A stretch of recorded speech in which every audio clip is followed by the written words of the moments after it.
Hello and welcome to Daft Souls. For once, I'm not putting on the extra hoarse voice for the intro because I'm full of a cold. I'm joined today by John Blythe, aka Log, and Gavin Murphy. Hello. That guy. Hang on, I didn't get to say hello. Unlucky. Do you want to rewind? Should we start again? No. No, I'll just say hello now. Hello. Hello. So it's episode 10 now. We missed an episode last week. So 10 episodes. Why did you miss an episode? How exciting. Why did I miss an episode?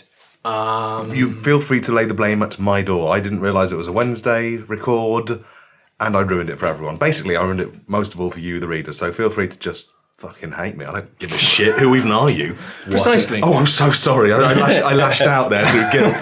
There's only so long you can feel guilt before it turns to anger, and it was a very quick process that Let time. it bubble up inside you and turn into Very quick. an arrow of anger. Those of you from across the seas, the arrow is a chocolate bar with bubbles in it. I don't know if you have them in America. Anyway, what games have you been playing this week, gentlemen? Mario Kart 8. Oh, that's a good game. Yeah. Oh boy. It's fucking brilliant. I hear great things about it. It's just brilliant. It looks incredible.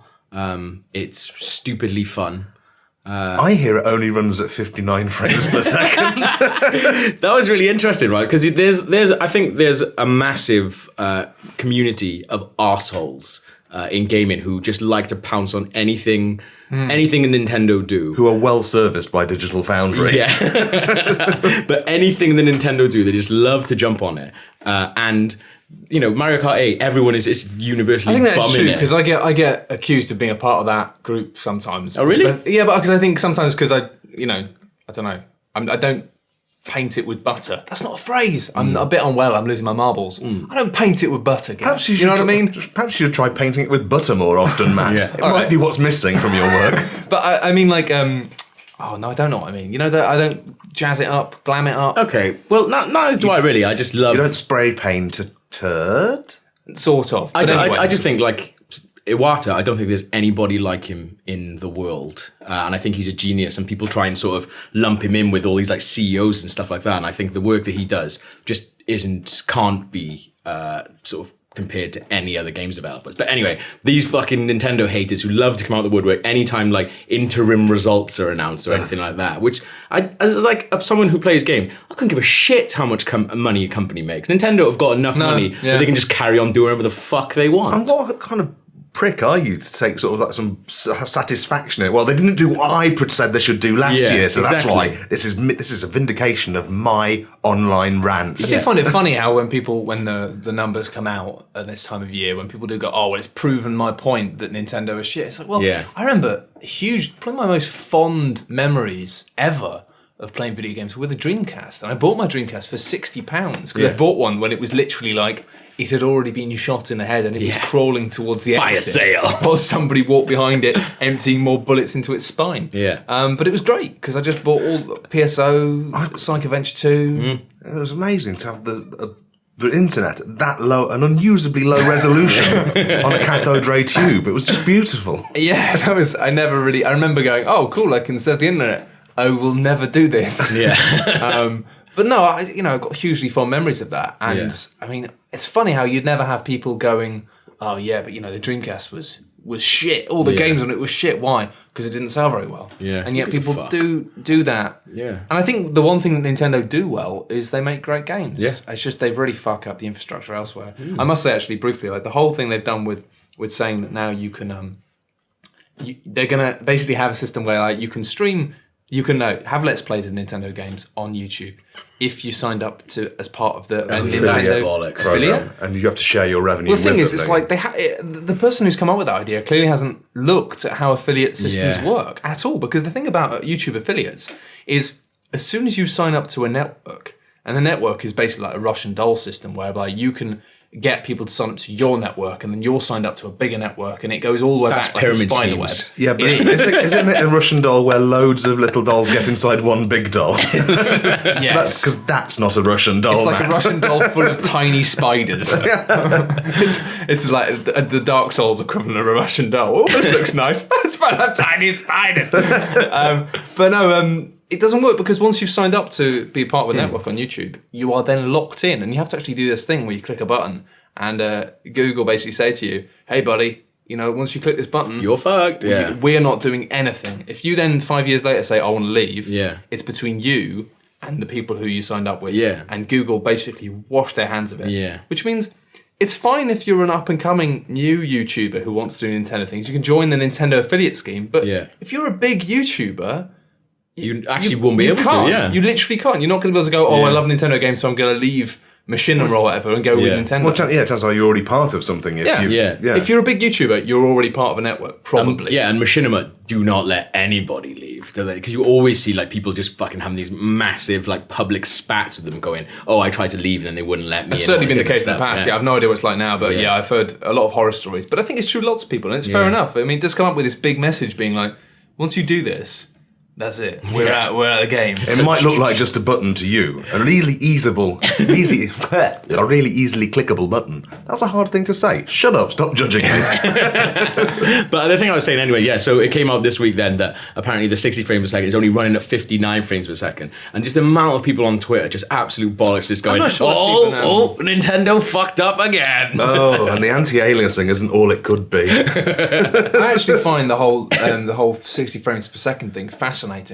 It's mad. It is a bit mad. I mean, there's always been an element of that. I remember back in the day when it was like people saying, Mega Drive games are unplayable in the UK because they're only 50 hertz and you have to get, US Mega Drive or US SNES and then it work in 60 hertz. And admittedly, the games were faster. They ran. I mean, back then they had a point. The games physically ran faster. Yeah, it wasn't just it was smoother. Yeah, it was insane. But now it's just an odd thing. I feel like to me it represents a really desperate nature of games media that it's not. I don't think the amount of people who give a fuck about these things is bigger than it's ever been. People have always cared about numbers and cared about having better numbers. It's just the fact that now, the number of news stories on a lot of news sites, which is just related to resolution and frames. Oh my god, the Xbox One thing, every game's announcement of whether it was 720 or 1080 was kind of like just a headline on a website. I'm not saying that these things don't matter at all. I'm just saying to have this conversation constantly is fucking tedious. It's really boring. And it's just games are exciting and interesting and there's so many things we could talk about within that. And, to have people going, I can't believe this is another article about a left-wing agenda about women or gays, and not have people going, Jesus, guys, really? Is this another article about 60 frames per second? Exactly, Because that's just not an interesting conversation. There's no... It's lazy. It's really, really lazy journalism. It's the conversation is this simple. 60 frames per second is objectively better than 30 frames per second. Yeah, you're right. Yeah. That's it. That's the story. There's no... It doesn't matter. It's just fucking boring. But it seems like now at the moment, I don't know, it's almost like the fact that everyone's writing about this so much is almost like there are chunks of games media that have entirely given up on trying to please anybody apart from people who care about these things. And it's just that's what faintly depresses me about it's Digital Foundry's raison d'etre, isn't it? You're kind of just providing these numbers and comparing two formats. But it feels to me, I mean, it's objectively interesting. I mean, it's I do like the numbers, as you say, but it just serves as fan bait, doesn't it? Well, it feels like that has become... Digital Foundry started off as quite a niche interest thing, and it was very technical. And I kind of enjoyed it because it was so technical. It didn't just go, this is better than this. It would go into, detail. And I found that a bit interesting. Yeah. But then it almost seemed that then Digital Foundry started getting mad traffic numbers because of it. Yeah. And now everyone's doing it. Yeah. But the thing is, most people don't have any expertise in it. No, they are very good at that, the expertise thing. They do actually know what they're doing. Yeah. And they run... I mean, they fucked it up once and they got in a lot of trouble. And that says a lot because most people will just go, this doesn't run, this doesn't look as good. And I don't know, it's just... It detracts very much from what games are good or not. Because I've played great games that have been only 30 frames per second that have been amazing. Yeah. I played shit games that are 60 frames per second. That's fair enough. But anyway, tell me about Mario Kart. Sorry. It's See, we've just fucking fallen into the same trap as everyone else. Not talking about the games, talking about bullshit. Yeah. No. It's ridiculously good fun. I was ill last week, so I had a proper week with it. And it's the same thing where I just forgot how frustrating it can be, but just pleasingly frustrating, where you have to unlock everything. So you have to go through the 50cc, have to go through the 100cc, and then you get to the 150cc, and just the last cup on the 150cc. I was like, nightmare. I've got to fucking stop playing this because I can feel it making me more ill. But it looks fantastic. It's beautiful and it sounds amazing. And most of the new tracks usually you play the new tracks and then you go, okay, they were good. Then you just go back to fucking Moo Meadows and stuff and go, no, this is what I want to play. But actually, the new tracks and what they've done with the classic tracks as well, by adding the sort of anti-grav thing, never feels like.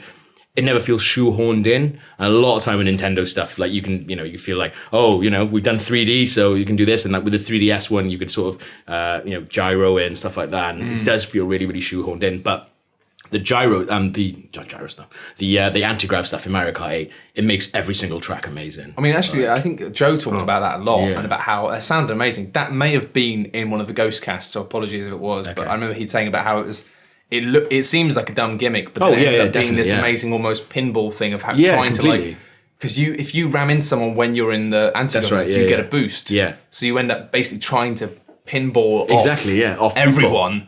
And there's also like pillars as well with these boost pads around them. So there's this amazing thing where you can boost from someone into one of the pillars, back into somebody else, and like sometimes back into the same person and keep on boosting. It's so good. I think that's great because I think a big mistake. I need to play this game. Yeah, see, I really want to play it. I'm very tempted to get Wii U just for it. Yeah, I think. A lot of people have asked me that. I did an interview the other day, and someone said, "Oh, do you think it's going to save the Wii U?" I don't think it is, but it might bring some people out because everyone played Mario Kart. Everyone's got Mario Kart memory. So I think if anything is going to do it, might be this. That's certainly not going to be. I think my biggest issue with it is, can you use GameCube pads or anything with it? Well, this is the thing. You can't at the moment, but as I was on my way here, Nintendo of America tweeted a peripheral thing, and they've just launched. So you will be able to use GameCube pads with it. Oh, because I've got 4 GameCube pads in the cellar, and my girlfriend said, "Why are you keeping these, you nutter?" And I was like, "I need them," and she's like, "You don't." Yes, it's all coming up, Lee's. So I don't know when. It's going to be one of the things I managed to bring myself to chuck away. Oh no! Screw me! This is like sliding doors, and you're the one who got hit by a bus. I might as well not carry on. Oh, good lord! Sorry. Yeah, because that is the only thing you can't. At the moment, you can't use GameCube pads, but this thing I don't know when it's going to come out in the UK.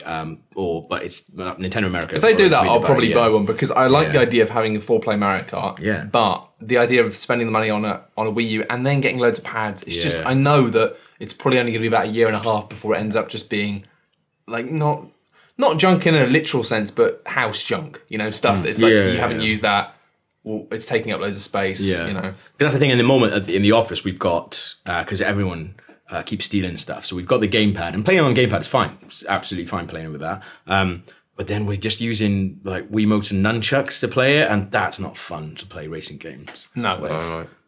Even though it's a decent controller, like it's not fun to play racing games. Well, part of the thing with Mario Kart for me is the grip and the lean. Yeah. It's like the first game I remember having it, of the feeling like you end up really tightly because it gets intense. Yeah. And you also have that slight kind of. A slight lean when you're turning corners, when you want to turn the corner a bit more. It was the first game I noticed myself doing it. Oh, you mean the sympathetic, your own body lean? Yeah. Oh, yeah, fair play. Yeah. I mean, like, as the years have gone by, I've got better at like restraining that a bit. So it's more of a subtle lean, but I still think I do it. Oh, I do it all the time, yeah. You shouldn't restrain that. That's part of feeling it, isn't it? I guess so. What, you're scared someone will laugh at you? I don't know. Oh, look, he's enjoying himself too much. Well, no, it's more the fact that when like you see people who don't play games much and they keep like leaning further and further in the hope that like I'm just not leaning enough. You can be able to see around a corner. No, it's really good. It's it's one of the best games I've played this year. I'm bumming it. I've been doing that lean thing. I've been playing Trials Frontier on my iPad, and it's an annoying, cynical cash grab. I know, but I've been enjoying it. But the whole thing of like just tilting my iPad and being an absolute... I know it's not helping, but the fact that you can only tilt your iPad so far before your body follows it, you end up like coiled up like a snake. But it feels like it's helping. That's a good thing. It feels like you're doing it for a reason. One time I did it and it worked, and I believe it was because I was tilting and coiled up like a snake. A friend of mine, like I saw two friends getting the best fight ever because a friend of mine was obsessed with Football Manager and he constantly played it, and like to the point where he would put a suit on for like Champions League final, the last day of the Premiership and stuff like that. It was fucking mad. And he was sitting there for the Champions League final. My housemate came in and he was just sitting in his chair watching as it was going on. My housemate came in, moved his mouse. And that does nothing. Absolutely does. It has no effect on the game at all. But as he moved the mouse, the other team scored. And the guy was convinced it was because of that. And he was like, no, you don't understand things like that. Like turning the iPad. That has an effect on the game. And I saw him have a proper fist fight. It was fucking amazing. That's fantastic. In a tiny, tiny little student room. And they were beating the shit out of each other. And one of them had a suit on. Yeah. Over Football Manager. It's like a really budget John Woo film. That sounds amazing. It was one of those things where we watched it for about 5 minutes and they were like hitting the shit out of each other. And so what did he say was like, you don't understand how this random number generator works. Exactly, it takes into account all different things. And and his thing is it even takes into account like movements. If you press the wrong keypad, even though those buttons do nothing, like he was saying, the game knows shit like that, and it's using something like adds that. It to the seed of the random Exactly, number. yeah. Which Actually, is obviously bollocks. That's the darker side to the thing I was talking about in a previous podcast, I think, with the pig from Monster Hunter. Okay. About the fact that if you cuddle the pig, then I think the problem is now I've got this memory thing where it's like, was that in a Ghost podcast or not? But it was a thing where basically in Monster Hunter game, it's got this thing where there's a pig and you can cuddle the pig, and like everybody, as far as they know, cuddling the pig does nothing. But there are a group of people on the internet who firmly believe that cuddling the pig before you go out on a hunt boosts your chance of like getting rare items. So it becomes this like weird, like almost like what's the word? Black cats, ladders. I can't do words. Superstitions. It becomes this weird superstition. Yeah. But you see, that's a really cute version of it, of going, oh man, you got to cuddle the pig. Whereas this is the darker side of, I'm going to kick the shit out of you because you moved my mouse on Football Manager. It was we watched them fight for about 5 minutes, and then we were like, we should split this up. I just love the fact that he was implied by saying that I deliberately left the mouse in that position because I've worked out that is the best position for it to be in. Yeah. You stroll in with your big mouse bumping fingers. No, just shut up. Mind you, I mean, I did once almost stab my housemate because he threw something at me while I was eating my dinner. It was a very gut reaction. I don't know what happened. I think I don't like to be bothered when I'm eating my food. And basically, that's like primal. He's trying to steal it from you. I didn't do it, but I literally it was instinctive. Did you have a flash forward where you sort of imagined yourself doing it? No, I very almost did it. Then you had the chance to rewind and said, do I follow that course of action? It was sliding doors. It's like, this is where Matt's going to go if he stabs his housemate. This is the podcast with the most sliding doors reference per episode. It really is. If you haven't seen that film, you're confused. But no, it was like a bad Spider-Man moment. It was like the fact that he just basically bothered me while I was eating my dinner, and I just immediately, in one movement, just turned around with my dinner knife and just like stopped like an inch or two away from him. He's a really good friend of mine. It's a guy I used to live with, Chris. The guy we went to on holiday with. But, oh my god! Sorry, this is veering in very much into regular features territory. If you've enjoyed this conversation about stuff that isn't games, listen to regular features. Regular features. I've been playing more. What's it called? Phoenix Wright. Oh, awesome. With the Layton involved. Yeah. It's brilliant, isn't it? Yeah. I think we talked about this on the very first podcast. That and I've been chipping through it slowly. Yeah. I was a bit annoyed because in the last podcast I was in a trial, and right before the trial started, it had a couple of really clumsy hints, and I was like, well, they did it. Yeah. And then it got to the end of the trial, and it was like, shit, that wasn't even a red herring. They did do it. Yeah. Like, that doesn't happen that much, I don't think, though. Is that the one that you voiced concerns about, saying that this is a really obviously flagged thing? And yes. If the twist is this, I'll be really annoyed. Yes. This is really hard to do without spoiling, isn't it? That's exactly it. So, I mean, I do still really like it, though. It's a dumbed down. It's if you've played a Phoenix Wright game or Layton game before, it's very, very dumbed down. That's it. I've played a couple of both of them. I just can't be arsed. Okay. I love it in theory. Oh no, you might like this then. Yeah. The thing is, the thing about the way it works, basically, I've worked it out now, is you can't avoid any of the right stuff. So the cases are part of the story. You have to do them, but the puzzles are a piece of piss. And B, you don't have to do them. Like, there's a couple of them you have to do to get through the story. But early on, I realised it's like they're pretty much optional, and because they're not actually difficult, they're not very satisfying. So I just didn't bother. But to be fair, I'm really enjoying the story. The story's brilliant. It's just taken a twist that I'm actually really interested in. So I'm going to hopefully finish it. But one thing I can never bring myself to forgive Phoenix Wright for is that last mission on the first game where it thought, wow, this is where the game's going to go in the next episode, and it never went there. Yes. Sort of that way you're rewinding video footage and stuff like that. It just felt like it was like amazing. It was a special case, you're giving us a glimpse of the future here. Yeah. And then it retreated back into what it was. I think I said the exact same thing actually in the it just fucks me off. Because it's like you can. No, it's good. It's great minds think alike. Oh yeah, absolutely. But it was the fact I'm you not could copying you. not copying. No, so I didn't remember the video footage. I remember the 3D objects that you could examine and zoom in. Yeah, I think there was CCTV footage that you were sending up scrubbing along, and it was kind of cool. Yeah, it really fucks me off they've never done that properly. But hey, but no, it is good. And I actually finally finished Dark Souls 2 this week, which it's all right. Another. Has some lovely moments towards the end. Actually, has some lovely. There's a bit with some dragons, which is cool. Imagine that, a video game With dragons in it. With dragons. Holy shit. That's cool. Yeah, that's the thing. I've never played a Dark Souls game because it doesn't seem like something I would enjoy. But the more and more that people go on about it, the more I think that I definitely. It's got to stage where it's so talked about that all my conversations now about how talked about it is. It's like, with people who've never played it who have just heard so many conversations about it. Yeah, no, I really, really need to. It's good fun, and it's influenced lots of stuff. Like it's clearly influenced Watch Dogs in the fact that when other online players enter your game, they're called invasions. Okay. It's like that's a thing that Dark Souls kind of invented. Oh, really? Okay. Yeah, like the idea of just having online players who can just suddenly just come into your game and fuck with you. I don't like. I hate that encroachment of online. I started playing Dead Rising 3 because I've been meaning to play it for fucking ages. Yeah. And a player joining your game appeared, and I thought, oh, I'm only going to disappoint him. Yeah. Or her. And then I drove off in a van. He was left behind somewhere, and I drove back to get him. He got in the van, and then I realised he was just inside it. It's not like there was nothing he could do in there. Okay. So then he jumped out again. I thought, oh, you're going to leave my game soon, and you're going to probably negatively review me, and then I'm going to lose privileges on the Xbox Live system. You couldn't handle just the rejection. He's going to leave. Well, that's it. I stopped playing shortly after that because it just ruined. I was enjoying myself until that stage. Yeah. Screw this forced multiplayer bullshit. It needs to be optional. And actually, it might even be optional. There could be a setting I didn't turn on. There probably is, but I mean, I don't know. I've just started doing a new game plus on Dark Souls 2, and the first thing I did was join the Covenant, which means no online stuff. Because I like some of the online stuff, but I actually, you know what? Like when I'm playing video games, I like to be left alone. Yeah. Like if I want to sit and play a game with people, I play Dota 2, and I see if any of my friends are online, and I play a game of Dota 2 and I chat to people. But sometimes I just like to be left 100%, alone. yeah, that's why I play games. I play games like Space, isn't I it? just played Last of Us, finished Last of Us, and that was just awesome because it was just me in a room with the lights off, just dark, good 7 hours of just sitting there all the way through it. That was fucking incredible. Having said that, There's a giraffe in it. There is. There is a giraffe, yeah. It's apparently it's a gay giraffe. Is it? No, that's a reference to something else.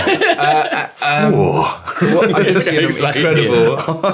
Because I've still got your. Speaking as a gay man, the idea of a homosexual giraffe is potently erotic. They've got very long tongues. Yeah. And necks even longer. It's like a little... Wow, imagine that. You get this whole neck up your arse, and then it starts licking you. Anyway, whatever. I wish I didn't have an imagination right now. I'm just trying to think. I was talking about a giraffe the other day, but I can't remember. Not in that context, I hope. I've done 3 podcasts this week now, so I'm very aware that... We did mention giraffes in the Barcelona Zoo in regular features. Ta-da! That's why. Yeah, too many podcasts.com. There was an amazing video, actually, that represented, what I love about... I mean, the thing is, what I love about the way the multiplayer works in Dark Souls is people work out ways to fuck around with it. Okay. I've talked in the previous thing. It was incredible bit where I was letting people come into my world and I was disguising myself as a statue and then just following them in a statue. Doing that, literal... It's like... Yeah, what's that thing? What's the time, Mr. Wolf? Or, statues. Yeah. Where you keep moving behind them and then standing, in a place where... They should notice, because they should turn around and go, that statue wasn't there before. That statue in a weird place. But it's great just moving and then stopping and then turning around and looking and then just carrying on and you going da-da-da-da-da. And that's great fun. That's amazing. Yeah, that is and then good. stabbing them in the back. And fair play. That's awesome. Fun. That is fun. There was a today that a few people have been tweeting at me and I finally got around to watching it. It's called Hiding in Plain Sight. Yeah. And it's amazing because basically what somebody's done is they've allowed people to invade them in Dark Souls, but then they have completely worn an armor set from normal enemies that they've killed. Yeah. And then killed an enemy in that world. Okay. And then stood in the same position, wearing the same armor and using the same weapons as that enemy. And then it has this amazing footage of the people who invaded their world running around looking for the player. and not being able to find the player because the player is like, Oh, wow. looks just like one of the normal enemies in the normal position. So they're just running past them thinking that they're just like a normal enemy. But it's just amazing because it's literally just like they've done a really good... Do they have to sort of maintain a pretense of being an AI character there? Like, just patrol? I mean, Well, the thing is, the way he's done it aren't characters that patrol, because in Dark Souls, the characters don't patrol, really. They just stand in one place. And so it's amazing. They've done a brilliant job on the edit where whenever you can see the other player who's looking for them on screen, it starts playing music, and as soon as they disappear off screen, it like stops the music. No, that's funny. So it's like... and then there's this thing of like, them basically just trolling the people by having them looking for the people for about 5 minutes and then giving up and going home because they can't find them. And I mean, that's lovely. That's wicked. But Watch Dogs. I love watching other people faff about, but it's not. I don't have the patience or the creativity to do it myself. I don't actually have time. Like, I've seen people like already on the wiki. It's like, well, if you get to New Game +8, and it's like, fuck off. It's taken me a month to finish it, and I'm not terrible at games. I just don't have that much time to play them. I don't know how people do it. I don't even think you can do this in Dark Souls. I don't fucking know. But I have started bamming shit down to easy. Oh, that's a dangerous game, my friend. Because I started it because I was ill last week, and I thought, do you know what? I don't have time to play games. I'm not very good at games, so I think but I really want to know the story for Last of Us, and I really want to finish it. That's fair. I don't have my wits about me because I've got tonsillitis. I'm boshing this shit down to easy, and I'm going to scum all the way through it. And I really enjoyed it. Absolutely. I mean, I was playing Wolfenstein. There's some bits there were some difficulty spikes in there, and I knocked it down a difficulty level just to get over that bit, and then realised I was enjoying the actual game a bit more because I could actually parade around like a dual wielding big old bugger. Yeah, and I was having more fun on an easier level. I did it because I wasn't having to play less tactically, which is a bore. I did it with Max Payne 3 because I was playing it, and I absolutely love Max Payne 3. I thought I really love the story. A lot of people hate it. I know. I don't care. But I was playing it through, and I was again to the late game, and I was like, I'm not having any fun anymore playing this. And then I was talking to the person who did the review for a Eurogame, Will Porter, and he was like, stick it on easy, and you'll have way more fun. Stuck it on easy, and I was like, this is fucking brilliant. It's like old Max Payne jumping around. Oh, yes. Yeah. I mean, I think the thing is, difficulty is more on developers than the gamers in a way. Like, I think sometimes you end up having to go and do an easy difficulty because the game's a bit fucked. Like the first Mass Effect, I ended up playing on easy because the game was bollocks. Yeah. Right? I mean, it was a great game, but the combat was fucking bullshit. And the amount of times you get one hitted by a shotgun with an alien, and it might be realistic, but it's not fun. Yeah. When out of nowhere you're suddenly dead. And you're crumpled. But you have no idea why either, because it's just like they come up behind you. And the same thing with Bioshock Infinite. Towards the end, it was just like the fighting got tedious that I ended up bumping it down I put it on a slightly harder difficulty, then went, right, fuck this, put it on normal. Yeah. And then right at the end, when I got to that last boss fight, I was like, this is a shit fight. On the airship. Yeah. So sometimes it's more like, okay, I want to get the most out of this game, so I'm going to bump it down. Definitely. Other times it's like, it's almost a diss to the game. It's like, you're a shit game, so you're going on easy. Because it's like, only good games should be played on hard, I think. Like Bayonetta was great on hard because it was so well made that it just made the game better on hard. Yes. God, there's a very hard. I'd realised how much harder and more sort of exacting it was when it took me ages to get past I think it was level 1 of Bayonetta, where you're having prove your ability to do this, otherwise you can't pass through. Yeah. And like, no, I've really got to dedicate some time to this, and I'm never going to get those pure platinums. I'm sorry. No, it's hard. I think that's a good thing about platinum games is their games are completely different on the different levels as well. Yeah. Whereas like a lot of games really aren't. Oh, that's why I liked the new Devil May Cry. It wasn't. It was just a whole different sets of enemies that you'd never experienced together. So it was, you had to play through on Devil May was just a different game. Yeah. Oh, it was really good new Devil May Cry. It makes me sad thinking about it, but that was amazing. But yeah, Bayonetta was just fucking awesome. I enjoyed the game the first time through, but when I played it on hard, I was like, I kept dying again and again and again, and then I had to actually learn how to use the combat system. And I was like, oh shit, this game's actually amazing. Yeah. And I completed it and didn't notice.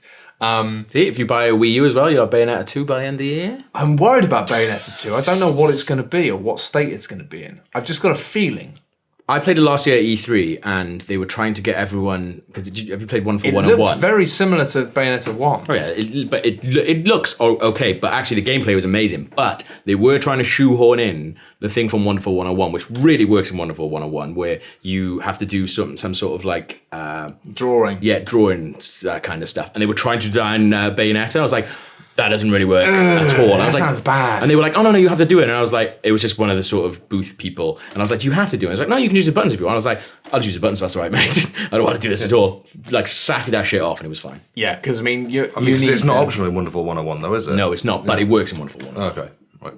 Yeah, I mean, I don't know, just... Ugh. In Wonderful 101, sorry, like, if you do some of it, you can do it with the thumbstick, but...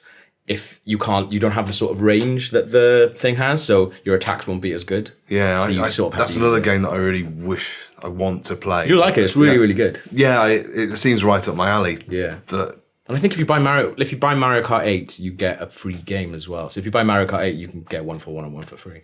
oh, look, right in there. Boom! Thanks, Gav, for keeping me up to date on the latest Nintendo deals. It's all I need right. to get one. Yeah. But it's funny, yeah. I don't think there's any shame in playing on easy. No. I think I never get people who like take a pride in always playing on the hardest difficulty. Fuck off. It's I mean, basically, it's to me, it's the equivalent of being like, I like cooking, right? Yeah. But if I met someone who was like, no, I don't really agree. It's not really eating unless you cooked it yourself. It's like, well, what about restaurants? You eat it straight out of the pan while it's still boiling hot. I never eat at restaurants. It's just not. It's too easy, isn't it? I just always only ever eat if I've cooked it myself. Yeah. It's like, but you might be missing out on something better. Like, no. Just rolling your own sushi is a fucking mess. Especially because I see these cunts sometimes on Twitter and being like, I've just started this game on this difficult. And it's like, if it's not a good game, it's like, that is just masochism. That's not masochism in a fun way of, I'm a bit of a masochist, you know? Yeah. Like, it's like, that is just masochism. Like, I'm going to play... It's not masochism like, as a sexual kink. Well, obviously not. But no, I don't know. Sometimes, I mean, I was trying to think what my masochistic streak is. Like, everyone's got one. Everyone's got something that's a bit like self-destruction, maybe. Yeah, that's mine. Just straight up self-destruction. Quite simple, quite easy. Oh, mine's just straight up repetitive shit like Trials Frontier or Diablo 3. Okay, yeah. Yeah, no, I'm bad with that as well. I know that I get hooked to it. Yeah. And I can't help it. Yeah. And actually, going back to Mario Kart briefly, I like the ritual of that. I like the ritual of 50cc, 100cc. I've got really fond memories of playing the DS version of Mario Kart. And also before that, the Game Boy Advance one was really fucking good. The DS one was one of my favourite ever Mario Karts. Yeah, I mean, fucking well good. Fucking well good. I'm really hoping at E3 they announce a new Metroid, actually. They've been teasing Metroid. Have there been any Metroid announcements I've missed recently? No, but I think there is a something on... there's a something. On what... I think they've got an unannounced thing.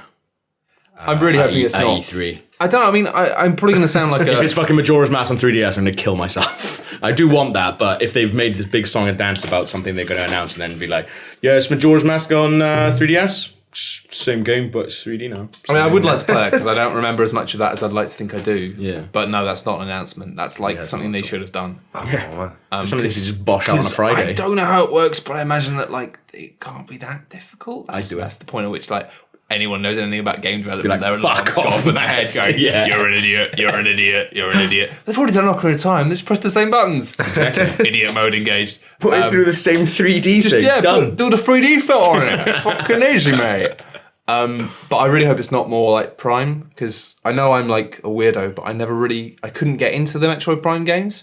It will be if they announce a new one. I've really tried to get into the 3D Metroid games. I've really tried. But it's the fact that it wants me to do platforming in 3D. Yeah, never. I just cannot do it. Oh yeah, especially having to go back through and shit like that. Fuck that in first person. Whereas I love the simplicity and accuracy and... Yeah. the 2D ones are just tight. Tight. I don't think it will be though. No, I know it won't. It knocks me off. But hey, I'm the old guard. I'm the people who don't get 60 frames a second. I want everything to be two-dimensional and I want sexy. Yes. Yeah. Everything about them so sexy. Mm-hmm. I'm trying to think of the last game I played recently that did have first-person platforming. And I'm like, stop it. It's bad. Does Wolfenstein have it? No, not really, no. Because the problem is because I feel like I need to see the platforms because that's how my old school platforming brain works. What ends up happening is I end up looking down and then moving and jumping whilst I'm looking straight down, and that makes me feel ill. Yeah. Because you need to be looking forward. Yeah. How does how did the stealth bits work in Wolfenstein? Because I'm really worried about that. Where somebody said, "Oh, there's stealth bits in Wolfenstein," I just thought You don't need to worry too much about it. I mean, there's you get commanders there, like so you'll get told that there's a proximity level to these commander characters. Okay. And if you take them down, then you can go guns blazing because there'll be no penalty for doing it. no alarms. But if you alert them, then doors will open and you'll get new bigger enemies to sort of fight. okay. I've only played about an hour of Wolfenstein, but I really like it so far. Yeah, everyone's just gone mad for it. I mean, bloody love it. it's just really surprised me mainly because of the fact that Log mentioned that the characterization in the story is surprisingly really, really good. Yeah. And that meant I went into it expecting everything else to be a bit shit.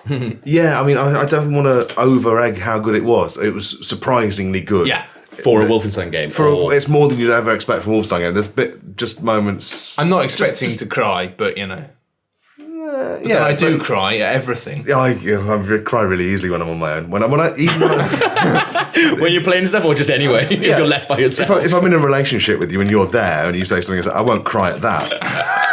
After you've left. Yeah. Well, no, to actually feel genuine, I have to imagine a camera on me, like I'm in a TV show and I've just been told some sad news.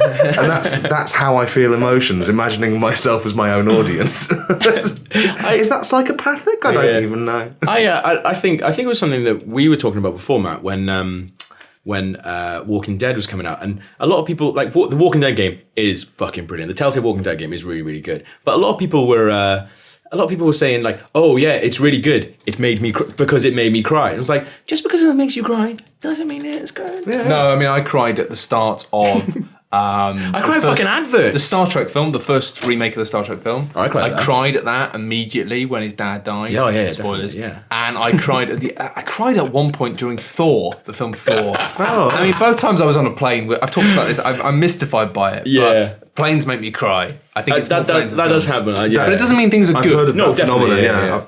I do see a lot of game journalists going like, "Oh, it must be like saying like, oh, it made me cry. It's brilliant." No, just means it made you cry. Yeah, and that's the same thing as well. As it's difficult to explain why things are amazing while they're harrowing. Like because The Walking Dead, especially when I first started playing it, by the time I got to the end of the series, I was actually a lot better at being able to kind of explain why it was good in a way that made sense to humans. Yeah. But initially, I was just like, "It's really good. It's horrible. Yeah. I hated it, but oh god, it's good." And it's just like it just doesn't work. I mean, I haven't read my review of the first episode that I did for OXM or Total Xbox now, but it's probably a mess because it's very hard to explain. Because as it goes on as well, it was different. The first series, it was. I'd not really played anything like that before. It's like this isn't a game. Yeah. But it's really good. Yeah. I haven't played anything in the second season because I played in chapters for 1 and 2, and then it just frustrated me, so I just waited for all of them to come out and then play them all in one sitting. So I'm going to play the second one all in the thing. But Fables I have been playing as it goes, and I have been enjoying that. I stopped on Fables. I've been chatting about this with Aoife. Yeah. I need to maybe go back because I don't know, because everyone says episode 4 is amazing. I haven't played episode 4. Well, neither have I, so don't worry about spoilers. Yeah. But I don't know. Every episode that's come out, people have given it rave reviews. Yeah. And I don't know. I kind of wasn't that interested. I always stick up for the Telltale games because a lot of people always say, "Oh, their engine is broken. Like this shit was happening." Oh yeah, I mean, I never really had a problem with it. All the way through Walking Dead, nothing bad happened. But this, I've been playing this through on PS3, and I didn't have a problem with the first one, but the second one, it was like chugging at the menu. I don't know if my PS3 is just on its way out now, but it was like failing at the menu stuff when I was going through. It was just like, I was like, this is fucked. I found out with my Xbox towards the end. I was like, is this game broken or is my Xbox broken? Yeah, that's the thing. And I don't know, especially with the Xbox Slims, which I stupidly got rid of my old solid. Yeah, I've still got mine. Xbox and got one of the new shinier ones and found them they're just so unreliable. Really? Oh, that spinning circle. It takes ages to do anything on an Xbox 360 these days. Yeah. I feel like I'm being coaxed into an upgrade by some invisible algorithm. They just gradually slow down. Well, it's worked for Apple, hasn't it? Yeah. The system. So gradually slow this shit down until you feel the need to get a new one. distraction, but there's an auto-updating Twitter feed, and there's an owl with an amazing quiff that's just slowly scrolling down the screen. What is that? It's spectacular. It's just somebody... If you are Jenny versus Jenny on Twitter, thank you for the owl with the quiff. I don't know why I follow her. She's interested in games, but we'll see. I realised I'd forgotten to ask questions, ask 4 questions. Okay. Because I'm not of a good mental state currently, and it's been a while since we've podcasted. But Wolfenstein, I really like the fact that immediately I was running down a traditional World War II style trench, holding 2 assault rifles. Yes, it doesn't fanny about with the dual wielding. It doesn't fuck about. Yeah. And I like the way it does that. And at first I was like, I looked at the different skill trees. It was like, whoa, there's different things you can do by playing in different ways. Yeah, and then I was like, well, I didn't feel like I had to focus on one though, because I had an early bit where I was like, and I was just gunning down loads of Nazis having a great time. Then I got my silencer for my pistol in a secret room. And then the next bit I was going around like silently, quietly shooting dogs. And even simple shit. I love the bit when you go into the castle and it's like, I'm actually in a castle. This is great. I'm in a big, I'm in a big fucking Nazi castle. Yes. And you find the secret passages where you can pull out the bricks and you can look out from a hole and you can shoot the dudes. I just thought, I don't know. And that's a nice thing later on when you get the laser cutter, you can sort of, when you find sort of metal cover that you're hiding behind, you can actually cut out a little bit of... What? It builds on that, like once you get the... I forgot what it's called, the laser Kraftwerk weapon. And sort of you can use it to cut out holes in cover and then shoot people through it. That sounds great. Because so far, I don't know, so far it's just really captured my my imagination a little bit. I thought, this is cool, this is fun. Although I have had problems with it. We were saying earlier before we recorded the podcast, it seems like lately there's something about, I wonder if it's a next gen thing, but it seems like a lot of PC games now, I feel like the wind has been fucked out of the sails of my PC games are better, because PC gaming has been so good for about 2 years, because I guess everything's been mainly made for the Xbox 360 and then the port to PC has been quite simple. Yeah, I guess so. But it seems like, I'm guessing this is what it is, but it seems like people are stumbling with porting from modern stuff, because so many games playing now. Well, Watch Dogs apparently is really fucked up. I cannot start. I mean, I've been looking up this and people saying that if you get a pirated copy, you get the blue screen of death. But mine's there through Steam. It's a legit copy, and I cannot start that game.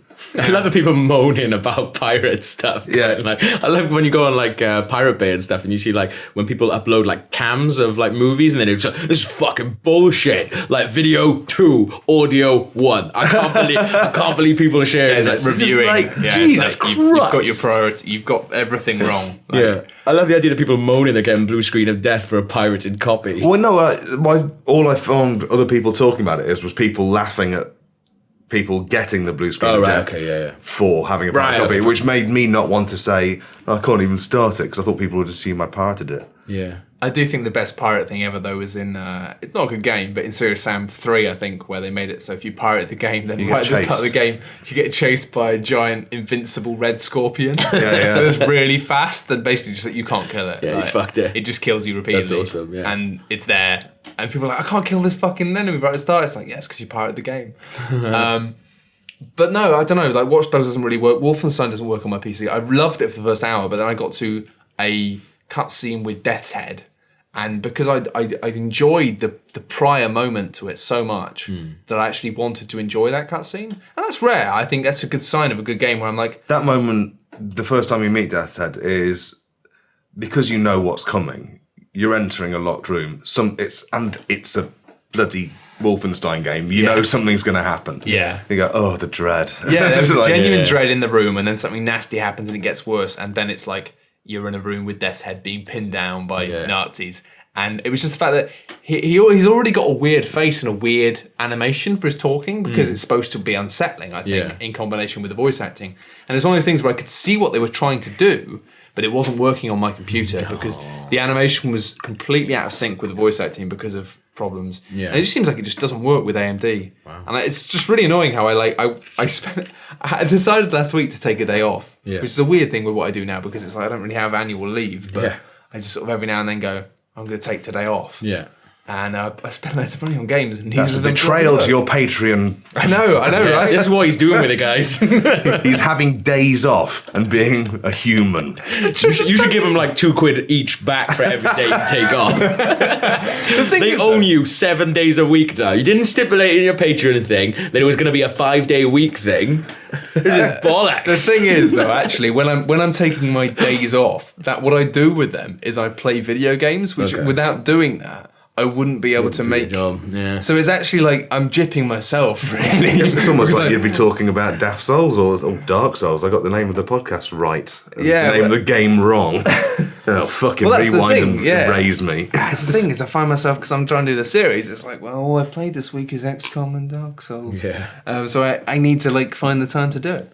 But I was kind of annoyed by that. I was like, right, play some different games. Install 2 games, both of them crash. It's like, and just go on website, install the latest. Of course, I've installed the fucking latest. Who do you think I am? That's why I don't mention this stuff on Twitter, because you always say to someone like, "Oh, it's just not working," and you are guaranteed to get 15 people going, "Have you installed the latest drivers?" Of course, I fucking Get a have. Mac. Well, anyone says get a Mac. It's just you. demented these days. Let's be honest. I hate that. Macintoshes aren't what they used to be. That's for sure. No, getting hacked like nobody business. Are they getting hacked these days? Well, they had the SSL problem, didn't they? iOS had devices. Oh, yes. Interesting, because I remember back in the day, it was like... Interesting, he said, in not a convincing tone of voice. Very Let's do elaborate. How droll. Okay, so, and actually Transistor is another game I will talk about in the future, but it's not really working on my computer very well, which is annoying. Anyway, let's ask some questions. I just wonder if I'm probably anticipating people saying, yeah, that was just an SSL problem, not an Apple problem, in which case, don't bother, I'm not clever, so don't correct me. Wise.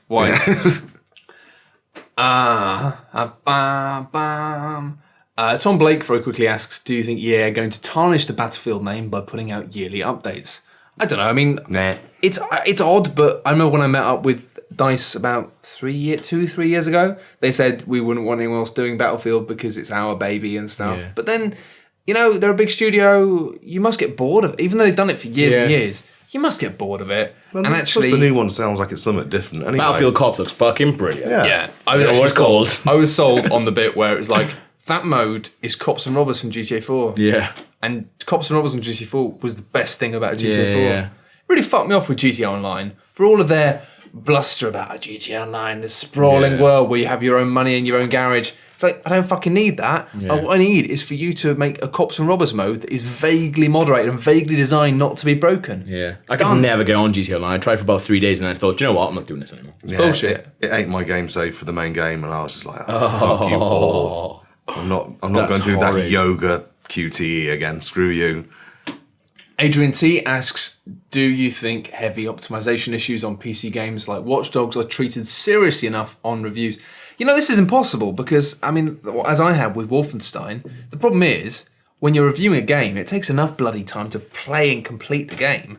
If you install a game on your PC and you're playing it and you're reviewing it, the last thing that's going through your mind half the time whilst you're doing that and trying to get that shit done is, maybe I should install it and play it on 3 other computers with different specs. God, yeah. You're up against as it is. And games because are it's so massive. different, like you get that list sometimes you get from people saying these issues are known and will be fixed. Yeah. And that is a shit's bollocks. trick. Yeah. Oh, I've talked about it in the past, Yeah, just the idea that you're not, I'm not allowed to mention that because you'll have fixed it. Where's my fucking promise that you're going to actually do that? Yeah. It's a real degree of trust with that. I remember actually when I think I've already said this, but when I played and reviewed Dragon's Dogma based on debug, it was like they had a list of things that were going to be fixed in the final game, like frame rate and all sorts of shit. Yeah. And because there was a lot of random weird shit in that, like goblins appearing right next to you out of nowhere because of loading speeds. You're like, oh, hello goblins. And did they not fix them? No. Oh, that's fucking shit, because you were such an advocate for that game. champion The for fact that that they game, shat on you. They shat on everyone equally. But the thing was, it wasn't as bad in the PS3 version, I don't think. To be fair, though, that was all right because I hyped it up massively on a preview stage, and then I think I only gave it an 8 out of 10, and I stand by that score. It's definitely a good 8 out of 10. Yeah, fair play. I love an 8 out of 10, though. A solid 8 out of 10. Oh, yeah. It's my favourite score. 10 out of 10 it's too much to live up to. I 10s could and not 9s. seriously play a 10 out of 10 game and take it seriously. Oh, it's gone. Yeah, that was a good one. Okay. All right. This is a question that Gav wants from Rob. Any universally adored games that you fucking hate? Shenmue. Like, genuinely. And not because I hate the game. It's because I hate the fans of it. Honestly, if you, the whole endless furore about Shenmue 3, I don't fucking get it. More people, I generally think it's just become like an internet thing now. And I noticed this when I was working for O&M mostly, because Official Nintendo Magazine, when on the forums, there'd be like 12-year-old kids going, Shenmue, yeah! And like, you haven't fucking played that, mate. You've just seen other people talking about it and gone, you've just incorporated that into your internet thingy. Like, so I think genuinely believe that no one has played it and they just go on about it. The thing about Shenmue was everyone wanted the third one because of the story. Yes. I never gave a shit. And I played the first two, right? I liked them. I thought they had some good things about them. I really liked them, yeah. But what was great about Shenmue, right, was all that fucking free time where you'd spend ages just going around, stroking cats, playing the Super Hang-On, and getting credits so you could get the little plastic toys. That was awesome, yeah. Could you be the asked best bit. Could you be asked that today, though? No. It was fine at the time when we were all like, it was the first time we'd been expected to do that. Yeah. I'm not going to put up with that shit now. No. I mean, that's the thing is what was actually amazing about Shenmue at the time was it was revolutionary because it did stuff like that. It had an in-game clock. We had to be at certain places at certain times. Yeah. You had jobs. It was tedious. But the thing is that no game had done that before. Yeah. So at the time, it was amazing. There was this idea of being in a world where you had responsibilities and you had to wait and you had to do things. You had to work out how to spend your free time. Yeah. And like the problem is, lots of games have since done that and done it better. And so I think, no. We used to, when it came out, I was doing my A-levels and we just moved from a tiny, tiny school into a giant, massive school because it was a brand new building and they were moving like they were going to amalgamate like 4 different schools into one, but they weren't doing it until we left. So we were in like, in this giant school. So it was loads of like empty rooms. So you could just go off. So like a group of us who were playing it, just go off to one of these rooms that no one ever found us and just spent all of our A-levels just playing Shenmue. It was amazing. It was amazing, but it was of its time. And you look at other things like, I mean, a game I put in equally high regard at that time was Phantasy Star Online. And I mean, look how fucking tragically crap that's continually been since. I mean, apparently Phantasy Star Online 2 is quite fun, but I mean, still, you're never going to get that back. Yeah. Oh my God, I've just seen on your Twitter feed that Mythic Entertainment have just been shut down by EA. Oh no. This is live news response. Break in. My God. What, didn't they make the one that was really badly received? Well, they made the iOS version of Dungeon Keeper, which was bullshit, but didn't they also make Warhammer Online, Age of Reckoning? Well, which I liked, but it didn't really pick up very much. MMOs are a difficult beast. Why would anyone make an MMO in this world? I'm trying to think what universally loved games I really hate. I don't know. I keep thinking Bob Dylan, but he's not a game. Cassius asks, have you got any games that you universally? I'm just trying to think. I don't. You haven't got hate in your heart, have you? No, I'm just a beautiful little flower of a human. Like, if I hate, my petals drop off, and I'd never want to not be pretty. And the spell will never break that way. That's the problem. Is usually you have some time to think about these questions because I asked if you listen carefully, you probably hear me typing the tweet halfway through the podcast. Yeah. Name some universally loved games, and I'll tell you if I hate them. Ocarina of Time. No, I love that. Yeah. Galaxies. Star Wars Galaxies. No, the Mario. Oh, Mario Galaxies. No, they're cool. They're great. Yeah, I can't think of anything. I guess the obvious one for me, and I don't really hate it, even though a lot of people think I do, is probably Bioshock Infinite, just because a lot of people do still really love that. But I didn't think it was very good. No, I think the weight of... Well, it swung round, though, because at first everyone loved it. It was 10s and 10s, and then since then, now... I was emailing other people who them, reviewed it, saying, did that make sense to you? Yeah. What the fuck? I mean, knowing other people who were reviewing it going... Yeah. I mean, what just happened at the end there? And then you get people who really loved the game justifying and explaining, this is how it works. I'm going to make a big diagram of the timelines. Perhaps you're just an idiot and you didn't understand it. And that bewilders you because if anyone ever tells me I'm wrong, I instantly assume they're right.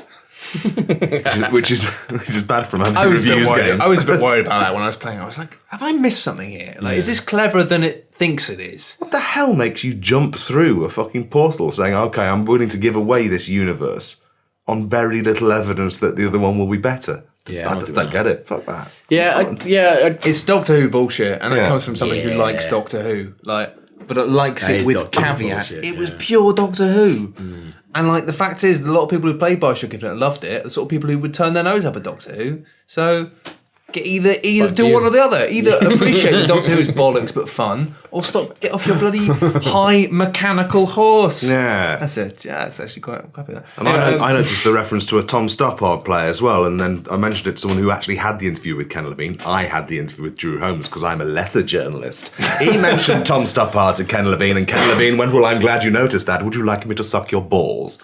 Yeah, so fuck you. I have heard he does. Whoever you are. Well, I know who you are, but I'm not going to bitch you out. Levine does make a habit of offering to suck the balls of many. That's not true. It's a joke, but some people might not get it's a joke. Cassie asks, "Are you ever concerned that you're wasting your life?" It's a good question. No. Well, I'm going to run a pub in Nottingham, so if you all want to join me in my pub in Nottingham, you can stop wasting your lives. I mean, in the sense that we could be doing something more important, but I'm not a very clever man, so I couldn't be a doctor or anything like that. I don't understand the question. Well, It's quite a simple question, Gav. It seems like you're blocking it out. Yeah. so you're wasting your life. I mean, what respect? does he want us to do? Does he mean we're by- all sailing to fucking heat death of the universe? Fuck. Does he I mean think by that's the playing thing. games? It's fundamentally like on a basic level, like all of our lives are completely worthless. Yes. So all you can do is try and have a good laugh. have fun, whilst having the least negative impact you can on the world around you while you're doing it. Definitely. And that's not actually that difficult as long as you're not an arsehole. Nah, but that means you've got to define arseholes. Yeah. You do, but that's every man has their cross to bear. Yeah. But you have got to define arseholes. Define arseholes. That's an array of arseholes I like that. across your spine. Tom Bickmore wants a small review of Wolfenstein. I cannot give you one. He's asked me for one. I cannot give you one because I've not played it because I'm waiting for a patch. Sort of Hopefully done the it. patch will come. Yeah. However, if you want to read a review, then read Logs, which is on TotalXbox.com. Total Xbox was my last Last big positive. review. Yeah. That's Positive review. And finally, a couple of quick ones. As I said, in the same vein as Wolfenstein, a few people want to know my thoughts on the Long War mod for XCOM. I haven't had a chance to play it yet because I'm doing a bloody playthrough of the XCOM Enemy Within, but I do want to check it out because it sounds mental. And finally, somebody asks, how do you feel about Capcom's Deep Down being more like Dark Souls instead of a Dragon's Dogma spiritual sequel? All I know is that what I miss when I'm playing the thing that Dragon's Dogma did beautifully was being able to climb up everything and throw everything. There was something wonderful about being like, that's a massive enemy and I want to hit it in the head, and rather than doing that bullshit video game thing of, all right, slash it in its ankles about 8 times and then it will fall over and then you can run around and hit it in the head, and that becomes like a fucking job. It's like, right, get around there, hit him in the head. Whereas this was like, hey, you want to stab that guy in the face? Why don't you fucking climb him? And it being like physically scaling a huge guy, getting on his face, stabbing them on the face, and then they had animations that would be them trying That's to like cool. pull you off their head. And that was like, yeah. And also the fact that if you got really bored, you could just pick someone off and chuck them off a cliff. Yeah. Like your teammates, your pawns, Yeah. because they were like these spirits that were connected to you permanently. They weren't really humans. They were like, they looked like humans, but they were spirits, and it meant that you could, if you wanted to, just lug one of them up on your shoulder, chuck them off a cliff, and they die, but they come back, and they wouldn't be like, why did you chuck me off a cliff? They wouldn't say anything. Yeah, I That's like how I like little things like that when happening in games, when you just go, oh, I'm bored of this game, but I just want to amuse myself. I did it loads in Black Flag, where if you scare someone, there was like this shitty little bug in some of the towns where if you kept on moving into someone that was afraid of you, they would just sort of keep backing up. And I backed a guy all the way through a village, just into the sea. It was awesome. Did he start a swimming animation eventually? No, he was just scared in the water. But it took him a good 15 minutes to walk him all the way through this like pirate village, and I thought, like, Get this guy into the sea, I reckon. Imagine if you got an achievement for that. Yeah. That would have been amazing. That would have been really good. Terrified old man in the sea. Yeah. I think that was... How do I do that? How do I do that? How do I get the terrified old man in the sea? What could it mean? It must be an allegory or something. Yeah, I think that was like a preview event as well, but it was like the third preview event I'd done. So, and it was just like, I know what this is. I still and I never kept doing played it. And I Black had Flag, like, but it looks it's amazing. great. It's really, really good. I mean, it looks like the perfect game for me. It's the sort of thing Yeah. I'd like to play sometime if I have just a few weeks. It's beautiful, or yeah, something. yeah. Just because I remember being at I think Gamescom and having like a German journalist who it was one of those shitty things for some people where it's like, hey, you booked an appointment, and if you're from a more important games outlet, you'll get to play it, and if you're not, you'll just get to watch another journalist playing it. Oh no! And well, I think it was. that's- I think it was one of those things where maybe you could like take. I wouldn't turns. go. I'd just turn around. I'd be like, no. But I was feeling like an asshole because I was just like, I want to play this. I want to play this. So I had this like German guy next to me, and I was like, yeah. And I had this Ubisoft US representative We're never being going to be like, friends, mate. Sorry. well, that's the thing is like we're never gonna be friends. Also, I want to play this game so I can talk about it. And it was this thing of having this very sprightly Ubisoft PR dude being like, "Hey, man, like, in addition to the ship battling, we can go to one of these islands. You can plan to it." And I'm just like, "Yeah, I'm actually just gonna have fun with this." And I literally just spent the whole demo just going around the boat, firing cannons at other boats. And he's Yeah, like, it's amazing. You Go to an island and plunder it. It's like, as far as I That's remember in all that preview run, that was just finding an island. There was a chest with bugger all in yeah, it. pretty much. Yeah. But he kept being like, "Hey, why don't we do one of the underwater missions?" Or, "Hey, why don't we go to an island?" And I just kept like smiling, going as if to be like, "Mate, I'm literally just gonna drive this boat in circles and fire the cannons for 15 minutes." Because you know what? You're coming off badly out of this story. I know I am. But I didn't care because, to be honest, that Gamescom was hell. We arrived, our camera equipment broke immediately. I was like, all of our camera equipment doesn't work. What the fuck am I going to do? I was having a terrible week. I managed to rope it together. And you that made was- this German guy's weak shit by Well, the sounds to be of it. honest, he just gave up in the end. He just took the headphones off and went to watch somebody else playing. But I was just Well, like, you're watching someone who wasn't just driving a boat around in circles, firing cannons into a wave. no. I wasn't doing that. That would Oh, be- you made it sound like that's what you were Oh, doing. no. I'm glad I clarified that because I wasn't like just flippantly. I mean, if I didn't have, I was busy. I would have gone and done something else if I didn't want to do it. I was more that I was having a whale of a time just boarding ships and blowing them up.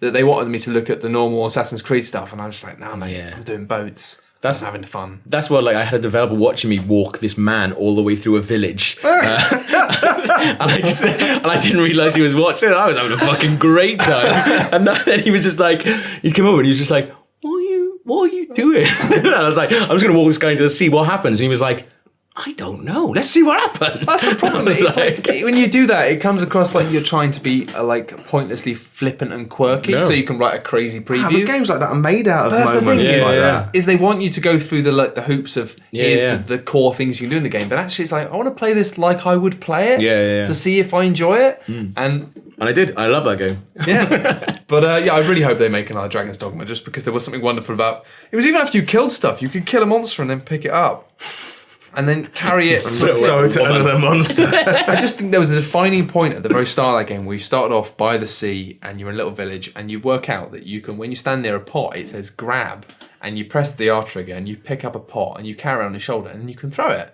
And you're like, oh shit, I can pick up and throw loads of things in this. Yeah. And then you walk up this hill to the top of there's a church on a cliffside. And then there's only one NPC, I think, up near the top of this cliff. It's this little old man walking around.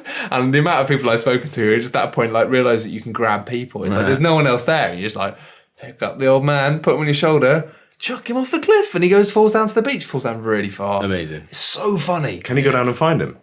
Yeah. Cool. Yeah. That's cool. A lot of time for that. It's I think you can anyway. It was great. I mean, it was bollocks, but it was brilliant at the same time. Anyway, God, I'm not going to answer this, but it's a cheeky question, Benjamin King, just for future reference. Benjamin King asks, what are your favourite 2 games and TV shows? You want a total of 4 that's things. 4 things. That's 12 things from all of us. What, are you looking for a new way to spend your time? Oh, I'd recommend watching True Detective because I'm a boring Yeah, it's bastard. wicked. It's great. Mad Men is the best thing on telly right now. So that's good. Go back to the first 3 series of Arrested Development and then enjoy the 4th. What's my favourite 2 games? Resident Evil 4. One of my favourite games. Don't know. Boring question. It's not a boring question. What is the best thing in the world? If you said what's your favourite game and TV show, fair enough. But two of each. Yeah. Good Lord. I find it hard to say what my second favourite of anything is than my first.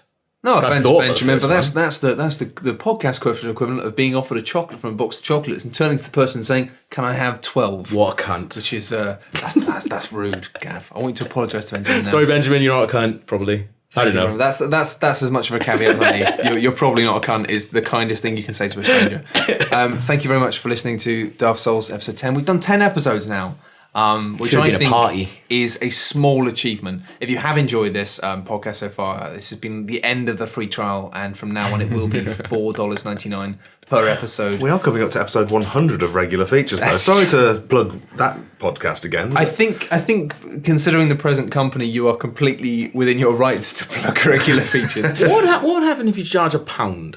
Like A pound? £1 a podcast? You'd need to find a framework within which to be able to effectively charge that pound. You probably really piss people off.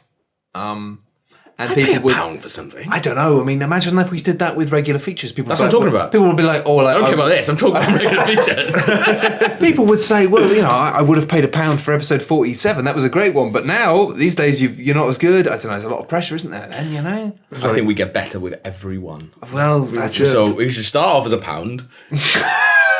And then, if you really like it, you got to pay £10. A Humber bundle thing gets rate how good it is, changes the price. Why don't we do that? Well, I mean, yes, maybe. We'll see. Anyway, thank you very much for listening to this podcast. You should listen to the other one as well. It is good. It's probably better.